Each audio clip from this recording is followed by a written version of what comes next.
Olá, queridos irmãos e irmãs.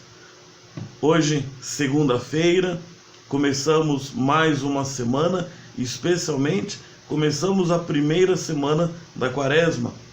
Ontem você participou das celebrações, você leu o Evangelho, meditou o Evangelho das Tentações. E agora, a liturgia dessa semana, ela nos ajuda a verificar algumas coisas na nossa vida cristã.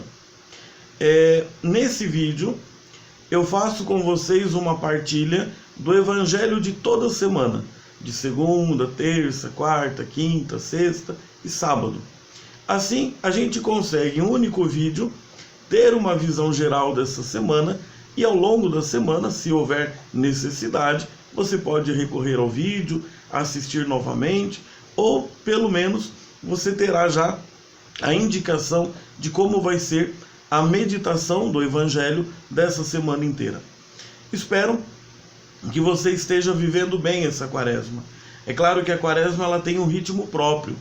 A gente começa naquele momento querendo saber qual penitência a gente vai fazer. Às vezes alguns começam com um pouco de dúvida, escolhem uma penitência, depois percebem que precisam cuidar de uma outra área, da sua vida cristã. Isso faz parte. O importante é que a gente queira amadurecer e crescer ao longo dessa Quaresma.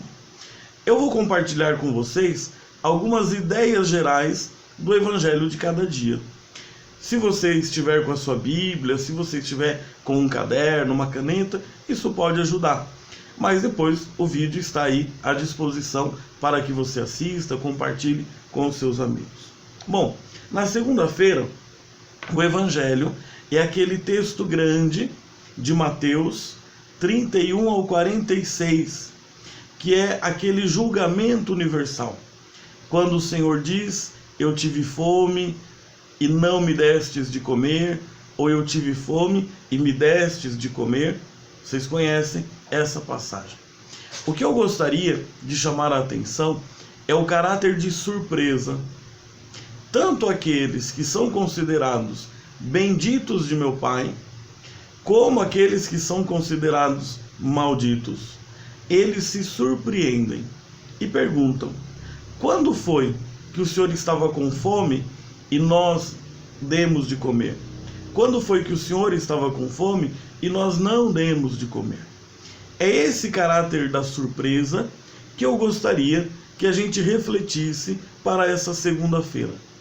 Será que tem coisas nas quais Deus está se manifestando e talvez a gente não esteja percebendo? Será que tem no nosso coração alguma forma de indiferença, de desatenção, que o Senhor esteja mandando sinais para nós e às vezes nós estamos desatentos? Então, nesta segunda-feira, a palavra de ordem, a palavra de orientação, a palavra de intuição para a nossa meditação e para a nossa vivência ao longo do dia seria essa: se pergunta, será que eu estou atento aos sinais que Deus está colocando na minha vida? Essa seria a primeira meditação. Para a terça-feira, o Evangelho é Mateus 6, do 7 ao 15.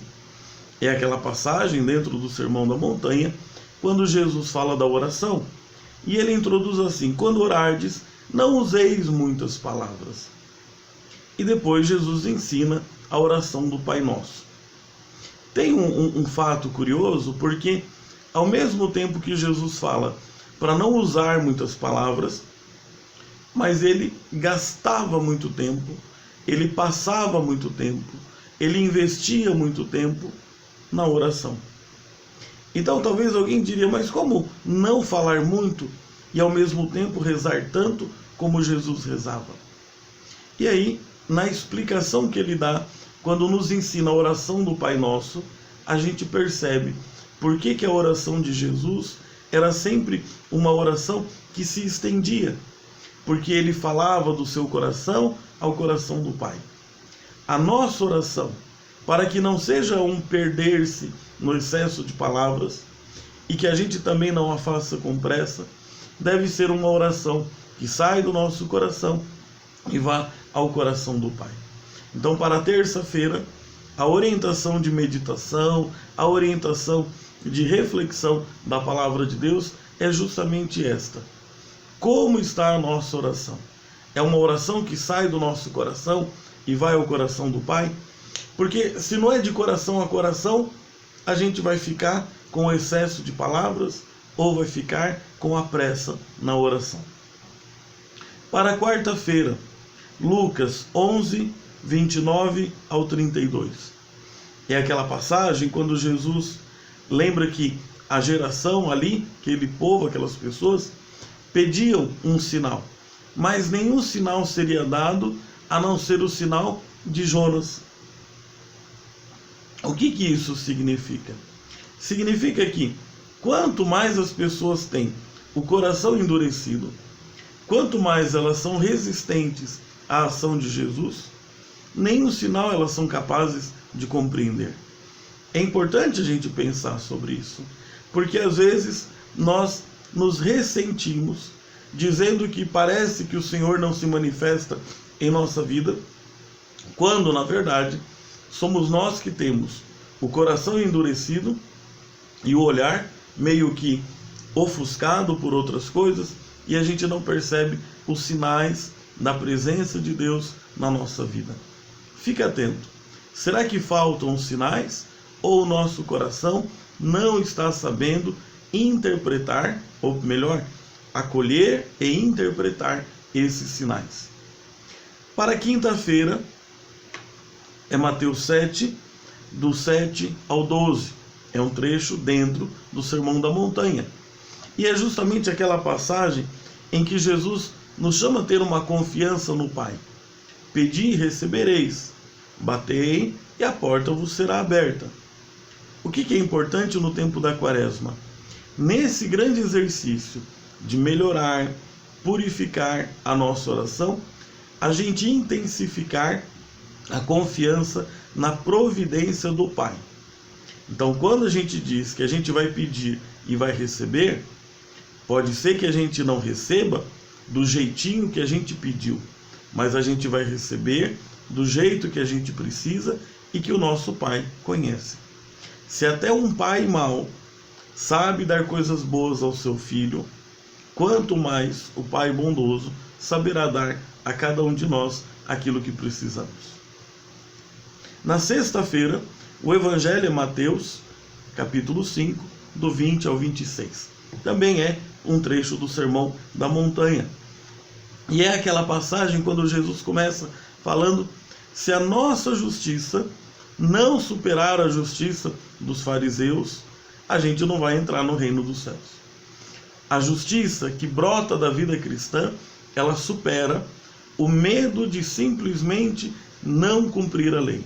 E o cristão não só cumpre a lei, mas ainda a cumpre de maneira existencial, de maneira profunda, em todas as extensões da sua vida.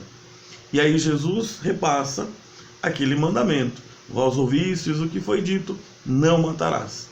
E Jesus vai dizer: eu, porém, vos digo, se até alguém se encolerizar contra o seu irmão, pode ser réu em julgamento. O que Jesus quer mostrar aqui? Talvez alguém passe ao longo da sua vida e diga: não, eu nunca matei ninguém. E graças a Deus por isso. Mas a pergunta de Jesus é: mas tem sabido amar o seu irmão? Tem sabido respeitar a dignidade do seu irmão? E ainda no final desse trecho, Jesus fala da necessidade de reconciliar-se. Então, a grande palavra de orientação para a sexta-feira é rever como está a nossa vivência do mandamento e do relacionamento com o próximo. Em relação a isso, no sábado, o Evangelho é Mateus 5, 43 ao 48, ainda é o contexto do Sermão da Montanha, ainda é o contexto em que Jesus mostra a excelência da vida cristã em relação aos mandamentos, não porque deixa de cumprir os mandamentos, mas porque cumpre os mandamentos na sua profundidade. E Jesus vai repassar aquele entendimento do Antigo Testamento: amarás o teu próximo e odiarás o teu inimigo. E Jesus vai dizer: de modo algum, ama o teu inimigo e reza também por aqueles que te perseguem. Vejam a grandeza de Jesus nesse Evangelho. como é importante para a nossa própria paz, para a nossa própria vida, nos livrarmos dos males que fazem contra nós. Ainda que o perdão que a gente oferece ao outro talvez não resolva, né, a consciência do outro, o mal que o outro fez contra a gente, mas o perdão que a gente oferece nos liberta de tantas situações ruins que podem atrapalhar a nossa vida. Queridos irmãos e irmãs, eu sei que o vídeo ficou um pouco longo, mas considerando que é da semana inteira, então é compreensível.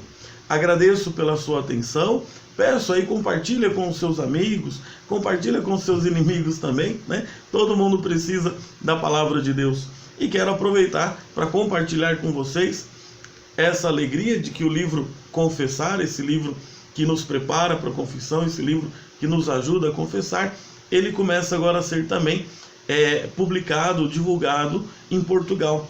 É uma alegria grande, esse livro está disponível em todas as livrarias paulinas, procura aí na secretaria da sua paróquia, pede aí para o pessoal também deixar disponível para que outras pessoas tenham acesso a esse livro que tem feito tanto bem às pessoas. Ele ajuda você a compreender a importância da confissão, por que a gente se confessa, por que se confessa com o padre, por que a gente não se confessa diretamente com Deus.